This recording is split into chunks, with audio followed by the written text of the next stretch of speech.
I'm Madison McKay, and I'm interviewing for the fall RA position. So, for the first question, giving an example about when I had to work with a difficult person, I talk a little bit in my cover letter about my time working at a camp where I had a lot of different people that I worked with every day, and of course, a few people who you're not the best friends with. So one person in particular, she was the head chef while I was working on the kitchen staff, and we butted heads a lot. I didn't love her work ethic. She was very short-tempered, a lot stricter, and I'm not someone who responds as well to that. So we had a little bit of issues. Fortunately, I was able to talk to my fellow kitchen staff about it, and we went to our supervisor to address the issue. I was younger at the time, and the head chef was older, so it wasn't something I could directly go to the person for. Instead, I had to go through my supervisor. But luckily, when doing that, we got to come to more of an understanding.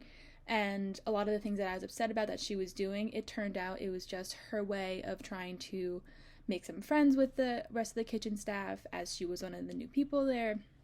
And it really just taught me that when you're working with difficult people, don't make assumptions about what they're doing, because sometimes we all have a common goal in serving the community and serving the camp, and that should be what we work towards. And assuming that someone has different intentions or malintentions is never going to solve the problem. So I learned to not make assumptions and to also learn how to work with someone who maybe works differently than you and have a just mutual understanding of what you're working towards. So that really was taught me a good lesson going on in the future when I encountered people who I didn't work as well with.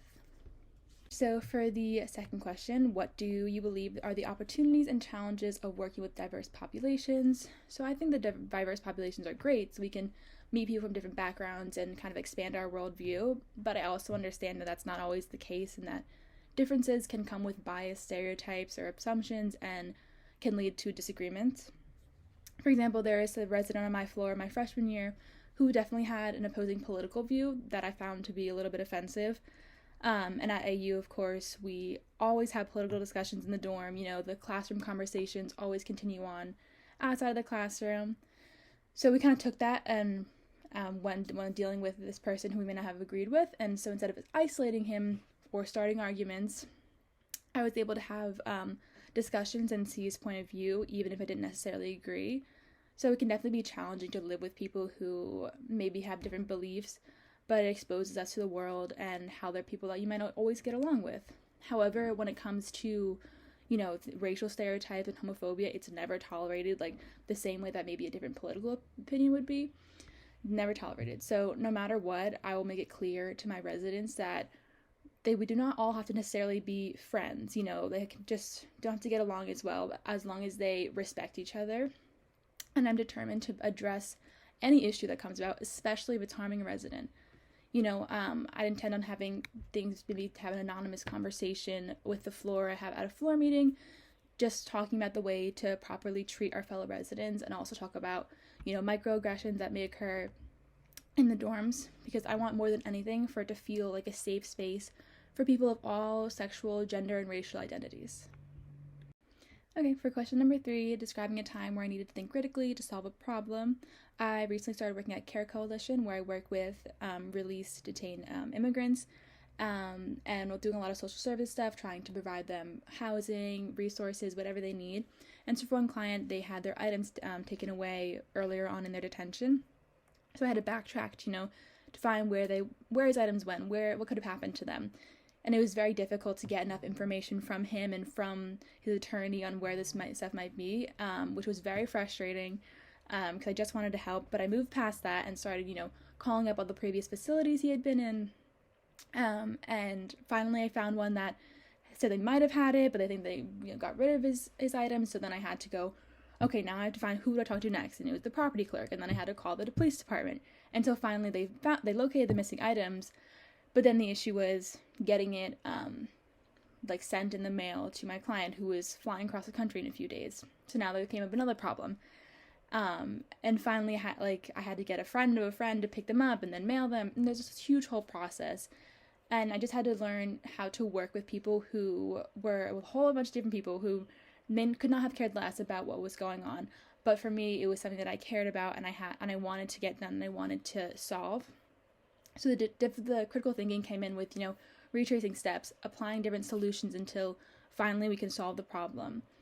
And what I learned from this for the future is to continue to be as, consistent and pushy and on top of things, and like not pushy to towards a problem, but just to be assertive and to be confident, and knowing that I can solve a problem, but also recognize when to give up, when it's cannot be solved any further. But luckily in this situation, we were able to get things back to my client, so it was good.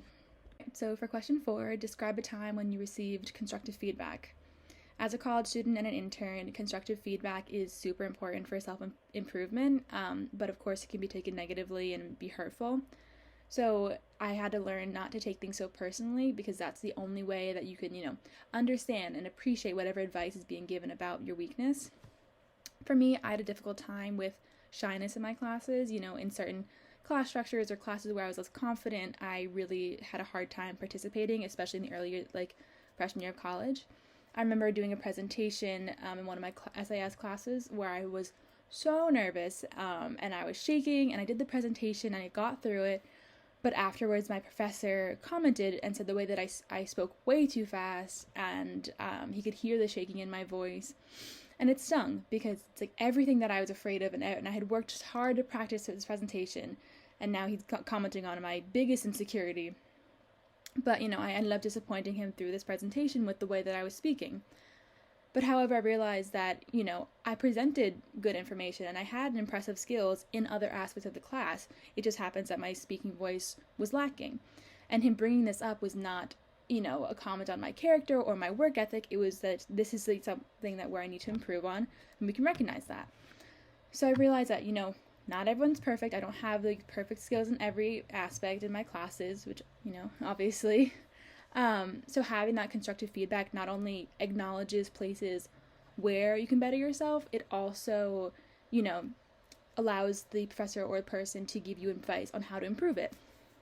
So I talked to him, and then I started to push myself to participate more in the class, raise my hand when I have a question instead of just emailing him afterwards. And then that way I was more comfortable, so when I finally got to present, I was comfortable hearing my voice in that classroom and having the attention on me, and so I got better. Question number 5, describing an experience you've had confronting negative behavior. So I'm someone who in my personal life prefers to talk about issues when they arise. I'm not a fan of pretending nothing happened, so this definitely translates to my professional engagements as well.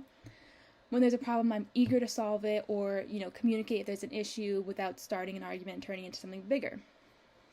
And I think the biggest way to do this effectively is to make sure the person that you're talking to feels heard on either side. If both people are hurt, one person is, no matter what it is, just making sure that the person you're talking to feels like you're listening to their side and feels like you're hearing them.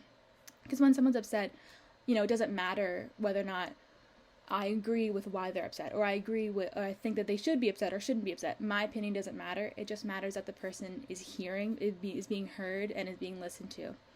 So once you've moved past establishing a mutual understanding of respect and what happened, you can address the issue and find solutions to move forward.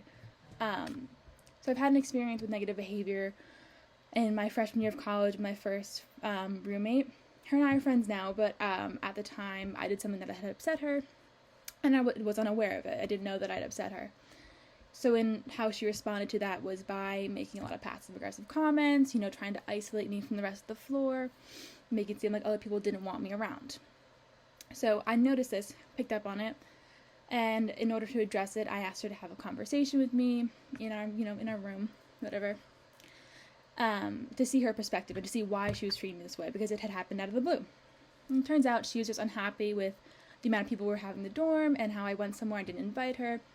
And my first instinct at first was to be, defensive of this and to be like, no, I didn't do that.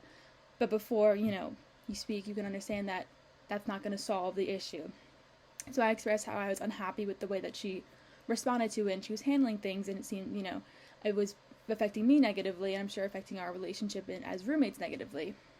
So luckily we came to the conclusion, and I understood her, she understood me, and we decided to be more honest when there's an issue and to just communicate it before it gets too big and snowballs. I'm still working on how to confront negative behavior. It's a process, it's a learning experience, But I think this is just the most effective method that I found is, having a mutual understanding, having respect for each other, and then finding a way to move forward from it.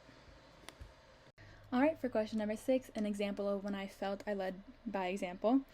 In my friendships, like my friend group specifically, we've gotten really used to communicating when we're upset or frustrated, similar to how I talked about before with my roommate, because I like to be open and honest about how I'm feeling.